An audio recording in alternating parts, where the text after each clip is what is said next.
Welcome, everybody. Thanks for joining me right here on Sober Life Podcast. I'm your host, Scott Jones. Haven't talked to anybody. We haven't really been on the air with this show since after Thanksgiving, so I hope everybody had a great Thanksgiving, and I hope that you're going to plan to have a nice rest of the holiday, whether it's Christmas or whatever you do celebrate. And remember that it's really easy to get really stressed at this time of the year. It's easy because of the change in weather and the kind of the hustle and bustle of everything that's going on to kind of miss out on your self-care and connecting with people. Don't do that. Don't do that. It's especially important that we take care of our self-care. We connect with our people. We take care of our physical exercise, make sure you're getting enough sleep, and reduce the amount of stress you're going through. And you could have a great holiday season. And that will in itself translate to your family and to all of your close friends. So please remember that during this time of the year. It is a high relapse rate this time of year. And everybody thinks it's because of New Year's. It's really not about New Year's. It's about the stress of this time of year. So let's reduce the stress, spend time with friends, spend time with family, and remember why this is all really important. So we have a guest today. I'm really happy to bring this guy in. This is Michael Schlossman. I had met him years ago, really didn't get to know him that well until recently. And he does a lot of great work out there. He's a gentleman who's really a great proponent of recovery, his own and others. And I'm just going to bring him in and we'll start talking to him right off the bat because I don't want to miss too much time with this guy. And this is, again, Michael Schlossman. Michael, thanks for joining us, brother. Scott, great to see you, brother. And thank you for the kind invitation. I'm a big fan of yours, and thank you for all the service that you do and all the awareness that you put out there. And we need more of this. And so thank you very much. And it's an honor to be here. Well, I appreciate it. And again, I'm a fan of yours. And, from your own recovery to the work that you do, you are one of the co-owners of VersaPoint, which is a executive recovery program. You're on the board of FAR. You extend yourself out, and not to mention helping others in your personal life too. Before we get into all the things that you're doing right now, can you just give me a kind of background? It's like, did you kind of grow up into this, or was there development that made this possible for you to work in this field? Yeah. So you were talking about this time of the year being difficult, and it's called the Bermuda Triangle of holidays right now, right? Thanksgiving, Christmas, and New Year's. And in 2010, so 13 years ago, this past week, I knew I wasn't going to make it through the winter. And I had been drinking and using for 31 years. I was 43 years old, living in Greenwich, Connecticut. And it was coming to the bitter end. And I was at that point where no matter what substance I would put in my body, nothing could stop the shaking and the depression. And I was using and drinking around the clock and never woke up. I never went to sleep. I passed out. And for me, the final night was December 6th, which is a couple of days from now. When I tried to take my life.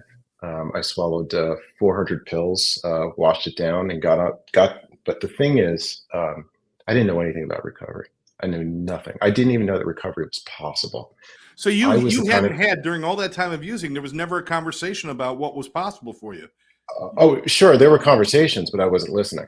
Oh, okay.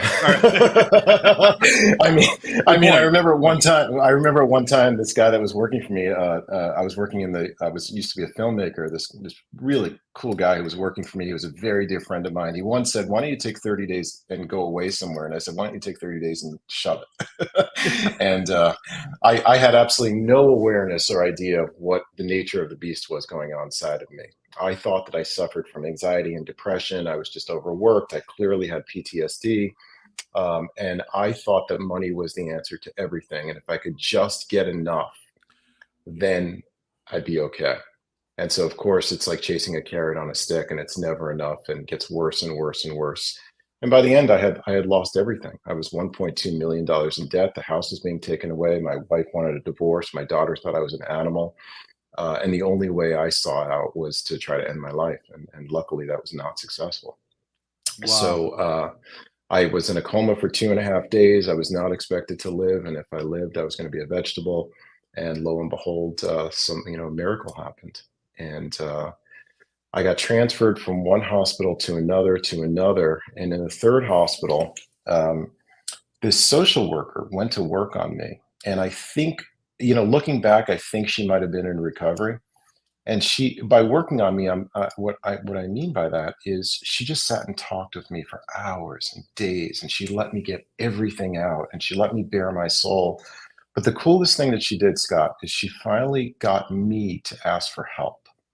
And it came in the form of something like, where does a guy like me go for help?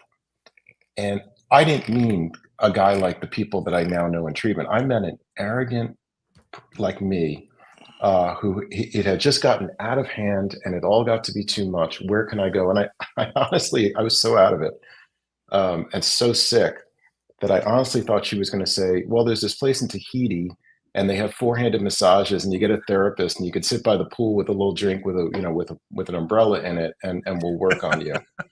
Yeah. And she said, there are these places called treatment centers.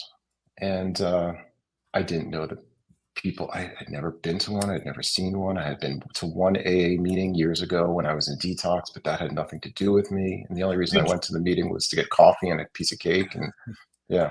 did you have an understanding at that time while she was talking to you that did you understand that you were drinking and using too much? Did you already No, know that? Or no. did you think it was just part of what you had to do to keep going? It had become the only normal life that I knew and what I needed to do in order to survive. So you I didn't was even see Scott. that as a problem, right? Yeah, looking back right now, it's absurd. I Yeah. was taking Yeah. 800 milligrams of opiates, handfuls of Klonopin, all sorts of stuff. I had gone back to drinking. How did you not know? It's called the disease of alcoholism and addiction, right? Right. Completely Exactly. blindsided me. So yeah, it took me.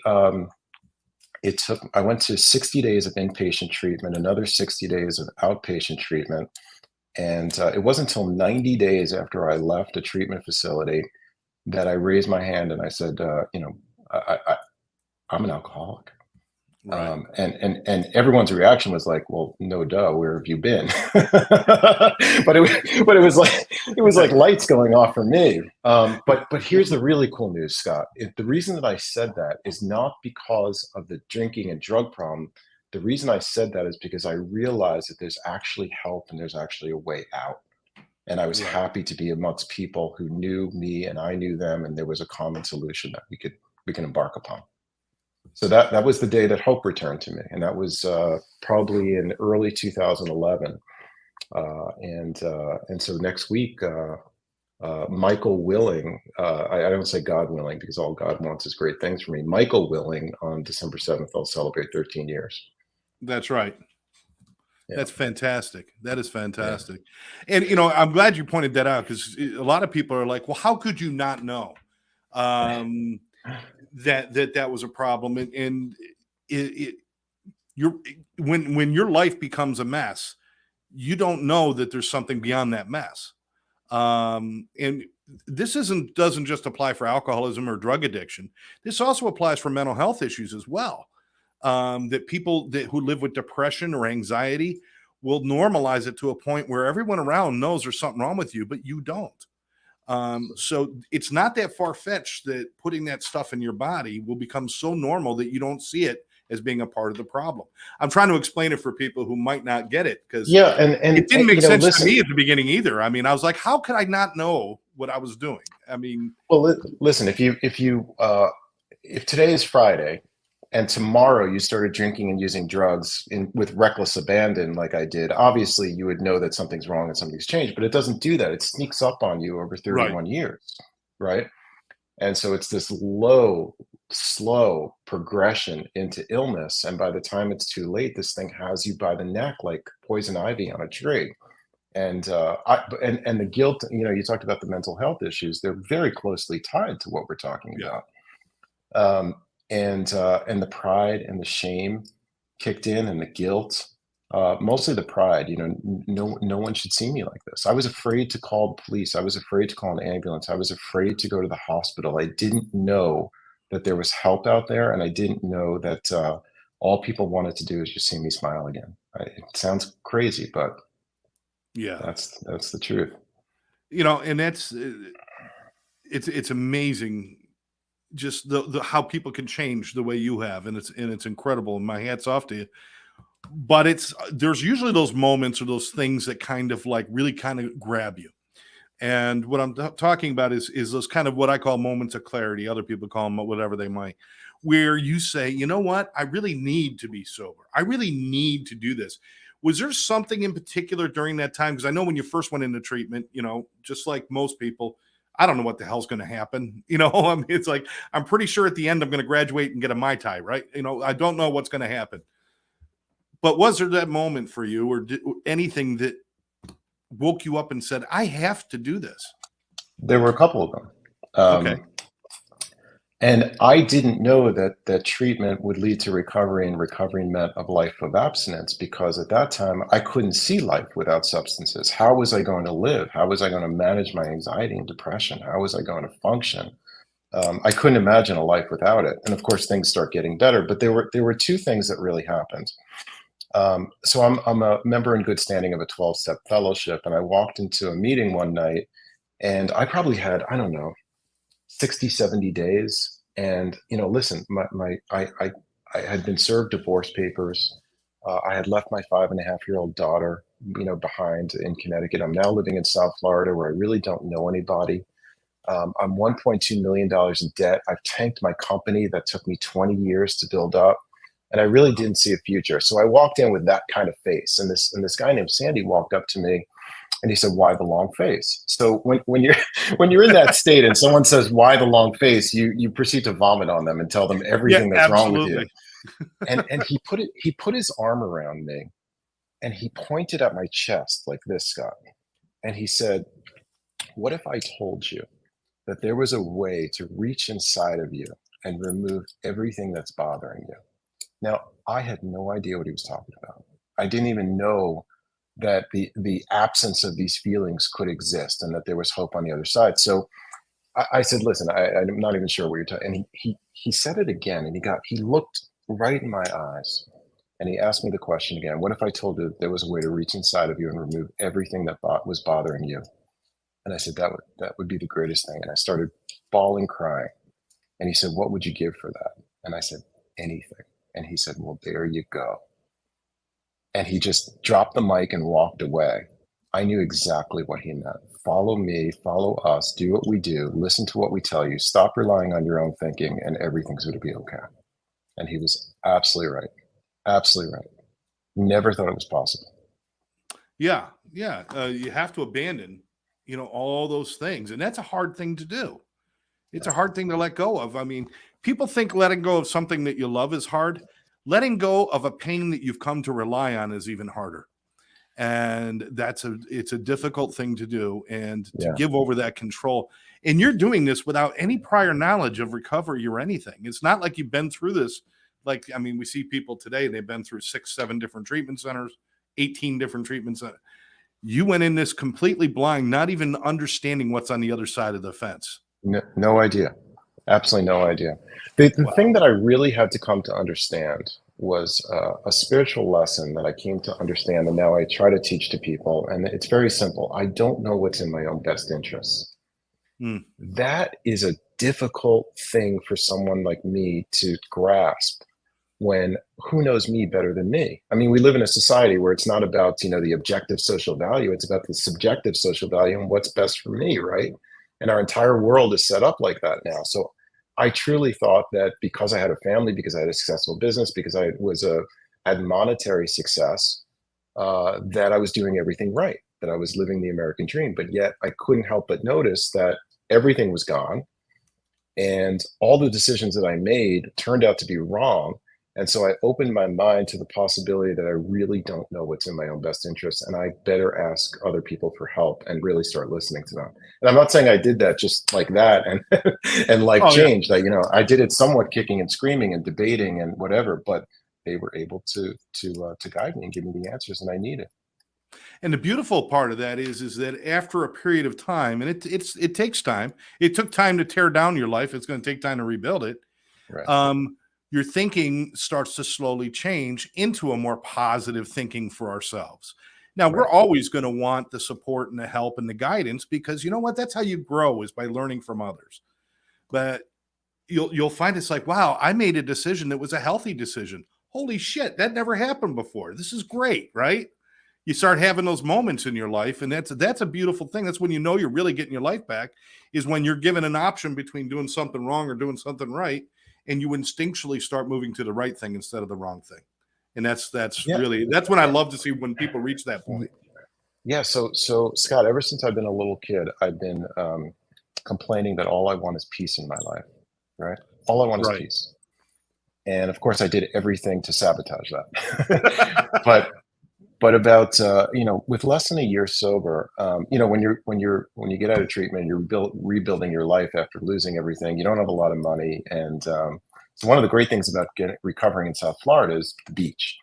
Yeah. You get vitamin C, you get vitamin D. It's sunny. You can always jump in the water. It's free, and all sorts of things. So I remember I was leaving the beach one day, and I experienced a perfect moment where I was completely present to the moment. The vibrating in my body had stopped. The war inside my head had stopped. And I remember I had the windows open and I was stuck in traffic going over the bridge in Deerfield Beach. And I remember just being completely present and saying, this is what I've been chasing my whole life. What a simple, simple thing. Right. Wow. And I was grateful for it. And I still am. And to know that you have a participation in it too. That's kind of cool. It's like, I can do this. Because after a while, you start to believe you can't do anything. I can't get out of this. I can't stop what I'm doing. I can't. And then when you start having those moments where you say, holy cow, I really can. Yeah. Now there's rules that I follow for myself so I can stay on the right track. But guess what? Every morning I wake up. And even in the beginning of recovery, every morning somebody wakes up and decides to go to group instead of running out the door of the treatment center. That's a decision they're making in the right direction. And it gives them back a little more control of their lives. And it's a beautiful thing. Yeah. Beautiful thing. I was very fortunate that the obsession to use and drink left me very early, but I was left with, I mean, boy, one time I brought myself to the hospital. I thought I was having a heart attack. I was having a panic attack. Yeah. I hadn't felt anxiety like that in 31 years. Yeah. And you know this. I'm not telling Yeah. you anything you don't know. 3 o'clock in the morning, sober fear is unlike anything in the world when a drink and a drug is just not a solution anymore. Right. Yeah, we haven't learned any new coping skills yet. We're still raw. It's like one Exactly. big raw nerve, and every time the wind blows, Right. we're screaming, right? Right. Um, And then I'm saying to myself, now I know why I drank and used, right? I finally th- figured out why I did this. How did I live life? And so it's interesting as you learn these new coping skills and you learn, things that you really didn't know, or maybe you thought, or old conceptions that didn't work, and you start to discard them, and you make mistakes along the way. That's how we learn. All right. Just want to give a shout out real quick. I know Gio's out there. Lucas, Mary Kay is saying happy Friday to everybody. She's one of my co-hosts on Nice. my Thursday night podcast. Karen's watching from the office. She's saying she loves the stuff, and we got other people out there. A handful of people. If you don't have to comment if you don't want to, but thanks for joining us with Michael Schlossman. Now, what happened? You're in Connecticut. You have this. You're making movies or films or whatever you're doing. That kind of fell apart. The family fell apart. All that stuff. Mhm. So when you started coming around and into your own now in recovery and starting saying, okay, I've got to build a life now. Did that immediately take you in a direction of helping others, or did that come later? Yes, as a matter of fact, no one told me to help others. I don't remember anyone telling me to help others. Here's what happened. I'm in this treatment center and I'm out of my mind. And I'm full of regret and fear and shame and remorse and self-pity and anxiety and depression. I'm trying to figure out how. And I noticed that when I sat on the couch with my roommates, and I was one of the older guys in the treatment center. I was 43, and so there was a lot of young guys there. And I noticed that when I was able to share my experience on something with somebody, that I felt better. So as a survival mechanism, Scott, I used to wake up in the morning. I would cry in the shower for about an hour. but I would pray and I would think, who needs help today? Please show me someone to help. That became my prayer. And so I remember we had this guy. He was on crutches because he had a broken leg. So I would serve him all day. I'd get him coffee. I'd go get him lunch. I'd do all this stuff. And I actually got in trouble for it. My therapist called me in one day, and she said, "I heard you turned into a junior counselor over there at the housing," and she told me to knock it off. Right. And uh, I said I would, but I didn't. and, I'm really glad that I didn't, because it taught me the value of service and helping others. And it was an amazing thing that just never stopped. So then when I found out it's part of this, I was already doing it, and it just became very natural. It's almost a shame we use the word service, because service sounds like a chore. But when it's done right, it's just gifting. It's It's a gifting pleasure. yourself, your moments, your Yeah. sharing. Um, Yeah. as you do it, I mean, some people hear it's like, oh, you should do service for others and help others.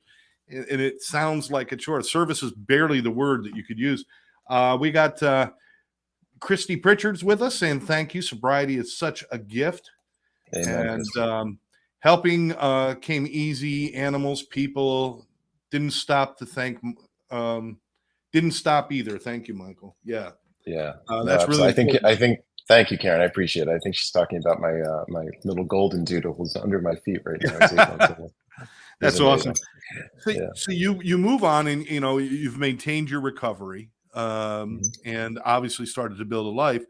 Now you are a co-owner of Versa Mhm. Point, which is executive Yeah. recovery. Tell us about what that is and what makes it special. Yeah. So just a little background on how I got into this. So after I put my recovery first. And again, no one had to tell me, if you put anything in front of your recovery, you're going to lose it. This was it for me. And I was starting to feel better, which is important, because addicts and alcoholics, above everything else, want to feel better in early recovery.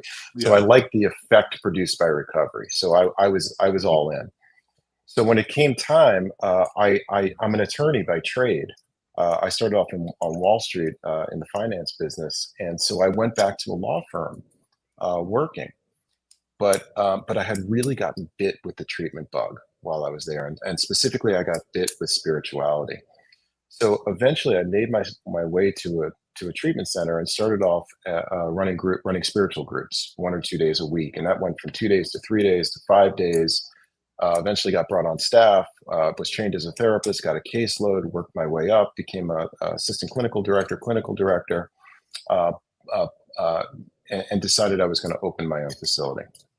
So I did that for a couple of years, and then my heart was really with, um, believe it or not, an underserved population of executives, professionals, and entrepreneurs who, like me, are filled with intellectual pride and arrogance and simply won't go anywhere. Because 5 years before the end, I looked at all the websites, I called all these places, and I was Yeah. scared. And I wouldn't go. There were all these barriers to entry, like talking to a therapist, which was very scary to me. Being in a clinical environment, I imagined people in white lab coats with stethoscopes and looking in my ears to see what's going on in my head, and it was delusional, but I was Yeah. petrified. So over the years, I developed a concept for what is now Versa Point, and teamed up with an amazing, amazing business partner named Mark Canner, who by trade is an interventionist, who also has a very similar background to me. And we came up with an idea for an executive recovery program where we would remove all the barriers that we could possibly put in the way of people coming in to get help for their addiction and alcoholism. And so that's what Versa Point is.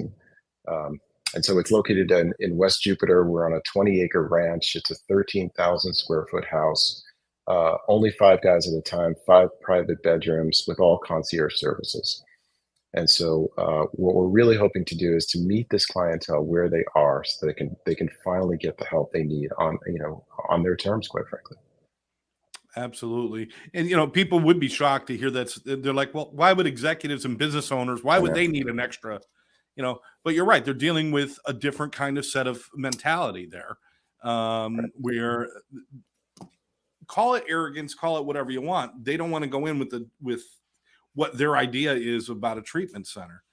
That's So right. they're missing the opportunity to be able to get that help. So if you start them at a place where they're comfortable, then you can bring them into the real world a little bit more, and it works out, right? I mean, I'm sure that there's a humbling experience in all of that for all of them, isn't there? Right. Well, yes, a lot of them were where I was. They're not sure if they're an alcoholic or an addict. Yeah. They think that maybe the job is the problem, or maybe the relationship is the problem, or maybe not enough money. And by the way, it might be part of the problem. And so a lot of what we do is in a pre-contemplation stage of helping them figure out of whether they are or they aren't. And so I think we've created something that's revolutionary and very special. Absolutely. Karen pointed out it's like vets and other people, there's special needs for certain we know this with first responders, we know this with vets. Yes. And we've discovered through working with some people that pro athletes are having very specific issues too. So it's good that we have some places that really cater to those specific areas, because dealing with somebody who's maybe that you're dealing with in the executive situation and then having an 18-year-old kid in the room next to him who's bouncing off the walls, it's hard to handle that. We do Yes. need a little bit more specialty in the business, don't we? Right. So, if this place had existed, I would have gone to treatment 5 years earlier before the Correct. end and would have saved a lot of heartache and a lot of wreckage that I caused. Yeah. So Absolutely. everything that we do is focused on what would Mark and I have said yes to 5 years or 10 years earlier before we actually were forced to say yes. And so that everything we do has gone into creating this special place. So it's a residential environment. It's an in-house environment. Everything is done there on the property, right? Yeah, Um, so not everything. So the way it's set up is it's set up as a recovery residence with concierge services on the outside. oh, okay. All So right. so we use outside clinical services. So everything is all the medical care and all the clinical care and therapeutic care is actually done off property. Oh, okay. All right. Terrific. Yeah. Is there a length of time on this program, or is it whatever people So need? I'm glad you asked that, Scott, because also with this clientele, again, I go back to my colleague saying, "Why don't you go away for 30 days?" I couldn't imagine going away for 30 days. I was way too important to go away for 30 days. Which again might be true, especially Yeah, if you're running a company or so absolutely. we created a 14-day program. You can stay for up to a year, and if you decide that you want to stay for 30 days or 60 days or 90 days, that's great because we all know that the evidence says that the longer you stay in recovery, the better off you are. But we promise them that if you come for 14 days, we're not going to try to keep you a 15th day. Because again, we're trying to give them a very positive view of Yeah. what it's like to actually lead a sober life. And so we don't want to start putting up roadblocks or being dishonest about our length of stay or anything. Absolutely. And also, are they able to communicate with their business and do the things they need to do while they're attending? Yeah, this is another thing. So we have scheduled executive time twice a day where they can use their laptops and phones. And if they tell us they have a board meeting next Tuesday and they need to miss group, that's okay. And we'll work around all those things. Yeah, it's not reasonable for somebody, it's probably not reasonable for anybody to say you have to shut off your whole life for this period of time. Very Um, difficult. yeah, and especially if you're owning a business or people are relying on you.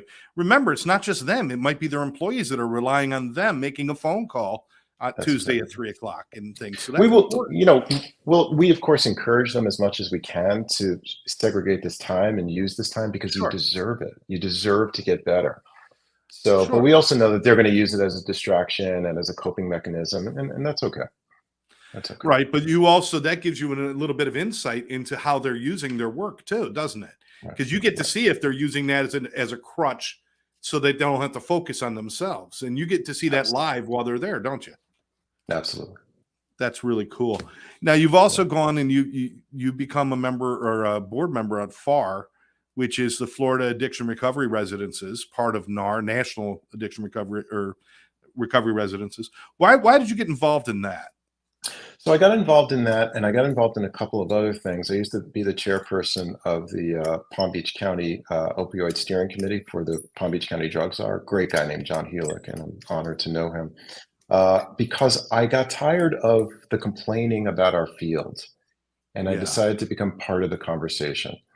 Um, and one of the things that listen, the opioid epidemic didn't exist back when I crashed and burned in 2010, so there was a lot of shame about it. Now there's much more awareness and there's much more help around, and it's important that we try to get that help to those who need it. absolutely.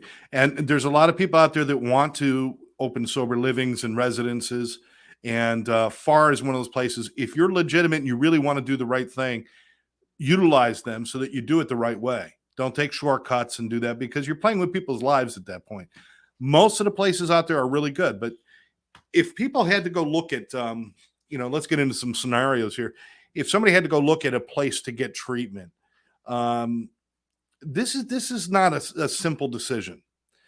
People will spend more time researching the next car they buy than they will the treatment center they're going to go into, or that they're going to put their son or daughter in. So, what kind of questions should you ask, and what should you know about a treatment facility before you go there? Sure. Specifically, if you're going to a recovery residence, I think you want to know if it's FAR certified, Yeah, because before FAR came along, this was the Wild West down here. Any Tom, Dick, or Harry could open up a place, call it a recovery residence, and just start, housing people and giving all sorts of care without any training, without any certification, and people were dying. People were dying. It's not a hyperbole to say that. yeah, And it was an absolute mess. And the recovery field got very bad reputation based on some very, very bad actors. So people, I'm honored to be part of FAR, and to be part of the other organizations that I'm working with, in not only trying to clean up the industry, but actually cleaning up the industry. Because and here's really what's in it for me. I have an 18-year-old daughter. Actually, she just turned 19. God bless me. But God help me. But I want to know, and she shows no sign of substance use disorder. But I would want to know that if I'm sending my own family member somewhere, that there's going to be the care and consideration that they would put into the same kind of place for their own family member. And until a couple of years ago, that was not the case. That was not the case. absolutely. And I feel for you. I had lost my wife to an overdose years back, Uh, and my daughter fell into the addiction as well, and I was very careful about the places that she went. And even with sober living, I would be on the phone. They would answer all the right questions. We'd show up there, find out there were 5 beds in a room that should only have 2 people, yeah. and things like that were constantly going on. So we had to be really, really. It woke me up to more of what was going on in the industry. And again, this is not an indictment on sober living, because sober living itself is good. It's Recovery amazing. residents are good, but there's places out there that it's just like just like going to a restaurant. It's like Sometimes you go to anything a place, else. the food's no good. Don't keep going back there. Go to another place that's a little bit better, that passed inspection, right? Right. That's So what if we're talking so about. if so if the residence is FAR certified, you can know that it meets certain national standards, which are very stringent, and it's uniform across everything that we do. So it's an honor to be a part of the organization. Absolutely. Christine's commenting. She's coming from the corporate world. I wish there was a women's treatment center similar to your new treatment center. I tried for a few years to outsmart AA in treatment centers. And you know what? There is an underserved population in women too. There are Yes. many more men's programs out there than there are women's programs. Have you noticed that? Absolutely true. Absolutely true. And Christy, I couldn't agree with you more. So maybe you'll start one. Hey, there you go. There you go. If you need some advice, call Michael. He'll help you out. Necessity is the mother of invention, Christy. And Heather's with us. Thanks for joining us, Heather. Hey, Heather. Appreciate you. She works. Good to She see does a you. lot of great work with people with suicide and stuff. Fantastic. We got a lot of good people here. All right. So 13 years ago, you come into this and you start. We're gonna wrap this up in a moment, but 13 years ago, you come into this. You learn about the recovery world, and you're exposed to the good, the bad, the ugly, and all the in between. You go out and you start working in it, and you start building. What changes have you seen in 13 years? Are we heading in the right direction as far I as do think we're helping heading. people? I do think we're heading in the right direction. There's one area that is particularly important to me, and that is the success rate. And the success rates of recovery treatment centers, 12-step fellowships, whatever it is way too low. Yeah. And I just think as human beings, we tend to accept far less than what we deserve. So I encourage myself and I encourage other people to raise the bar. The standard rate that's always advertised is a 5% recovery rate. The lowest I've heard is 0.5%, maybe up to 13%. So let's err on the side of caution and say it's 13%, and ask you this question: if you walked in to buy a new car and the Ford dealers, and you said, well, will this car last a year? And they said, well, there's a 13% chance of lasting a year. You wouldn't buy the car. So why are we accepting low recovery rates? And it's a multifaceted issue and symptom. And I think the people that I'm honored to be a part of are really chipping away at all areas of this. Well, if you got a car dealership telling you those numbers, then you obviously walked onto the Daewoo car lot, because remember those? I do. Yeah, I yeah, that do. was about 13%. No, you're Yeah. right. This is not acceptable. And I think one of the things that we need to move towards, and correct me if I'm wrong, Michael, is getting rid of the stigma and having open and honest conversations about mental health, addiction, alcoholism, Yeah. Yeah. stress, and anxiety. Having open conversations, stop with all the Yeah. stigma. Now, the stigma has changed a lot over the years. Back Absolutely. 20 years ago, even though I was in recovery, I couldn't talk about it because people didn't really accept it. Now you can't get a good part in Hollywood unless you've been to at least 3 rehabs. Right. It's become more acceptable. Yeah. But I think it's really about our families and our societies. We need to talk more about this stuff and pay more Yeah. attention. What do you think? And I absolutely agree with you. And I want to be very clear. I'm not blaming the field, and I'm not blaming, because you and I both know that No. the people who are in this field are the most passionate people I've ever met in my life, because there really is no fame, fortune, or glory in any of this, right? The real difficulty is with the disease itself, because you tell me, it's the only disease that I know of in the world that's progressive and fatal if left untreated, where the patient gets to decide the cure. That's crazy, It right? is crazy. The patient gets to decide, am I going to deal with this? Am I not going to deal with this? Am I going to take advice? Am I not going to take advice? Am I going to get help? Am I going to go to a therapist or some sort of fellowship or not? And the disease, like it did with me, wants to keep you sick forever. It's unlike anything I've ever seen, and it's why I've dedicated my life to this. Well, I appreciate what you do. If people wanted to know more about VersaPoint or anything else you're doing, how do they get a hold of you, brother? Absolutely. So our website just launched. It's versapoint.com, VersaPointe.com. Versa means change, and point is a destination. So we are a destination for change and transformation. And And you're located happy up to in talk to Jupiter. anybody. We're located up in Jupiter. Yeah. If people want to come in and tour, take a look around, ask questions, you invite that. Anytime. That's great. That's great. And if you do, listen, if you are considering going to a place like that or any place, I always encourage you, stop and take a look. Talk to people. Talk to, don't just talk to the operator.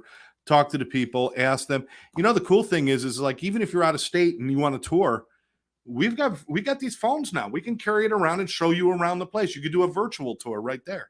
Yeah. Don't just accept that it is everything it says on the internet. Go and talk to them. And Michael, Absolutely. I'm glad to see that the good guys are winning out there. You're doing a great job. We really I appreciate that, it. Scott. And somebody's sitting home right now. Maybe they're sitting in their office right now. Maybe they're listening, and maybe they're thinking, I'm not sure, but my life is a mess and I don't know what to do. What do you want to tell them? Reach out to somebody, whether it's you or me or someone they know or their doctor or their friend. Reach out, because this disease wants to keep us isolated. It wants to keep us sick. And the hardest thing for me to do, and I think the hardest thing for anyone to do, is to open an honest conversation about it. And here's the thing: help is available, and you can recover from this thing. As a matter of fact, the universe is on your side. If you really decide to recover, you will recover from this thing. Absolutely. Michael, we appreciate your time. I know you're a busy guy. Thanks for taking some time out today, giving us God, a I little really bit of appreciate it. information. And Thank you, brother. hopefully Great we'll do seeing it you. again sometime, right? I'd love to, anytime. Fantastic. Thank you. Fantastic. For everybody out there, I want to thank everybody for listening and sitting through the show. Remember, you share this with people. Put your comments in there. I always read the comments. And if there's something you'd like us to talk about right here on the Sober Life Podcast, we'd love to tackle it for you. But for now, for my guest, Michael Schlossman, I'm Scott Jones. I want to thank you for joining us. We'll catch you next time right here on the Sober Life Podcast.